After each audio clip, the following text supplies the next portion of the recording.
வராக அவதாரத்தில் பெருமாள் கிட்ட என்ன வாங்கிட்டு வந்தாலும் என்ன சொல்லணும்னு சொன்னாலும் அதை முடிச்சு போட்டு வச்சுட்டு கலியுகத்தில் ஆண்டாளா அவதரித்து முதல் முடித்து அவனுடைய நாமத்தை சொல்லு.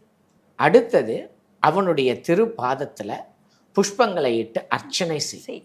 மூன்றாவது நம்மளுடைய ஆத்மாவை ஆத்ம சமர்ப்பணமாக அவனுக்கு அர்ப்பணித்து விடு. இது மூணையும் செய்ய கத்துண்டா என்ன கிடைக்கும் அப்படின்னா, முதல் பாசுரத்திலேயே சொல்ற பறை நமக்கு கிடைக்கும் என்பதற்காக நமக்கே பறை தருவான். அதான் என்ன சொல்ற, பறை கிடைக்கும். யாரால் அதை கொடுக்க முடியும்? நாராயணனால் மட்டும்தான் கொடுக்க முடியுங்கிறதுனால தான் நாராயணனே நமக்கே பறை தருவான். நீங்கள் கம்பன்லாம் நிறையா பேசுகிறேன். கம்பன் வந்து அன்னவர்க்கே சரண் நாங்களேம்பா. இதே ஏகாரம் தான். ஆண்டாள் தேர்ந்து எடுத்துண்டு அவன் இந்த ராமன் மட்டும்தான், அவனிடம் மட்டும்தான் சரணடைவோங்கிறத கம்பன் அங்கே எடுத்து சொன்னதை இங்கே முதல் பாசுரத்திலேயே வைத்திருக்கின்றன.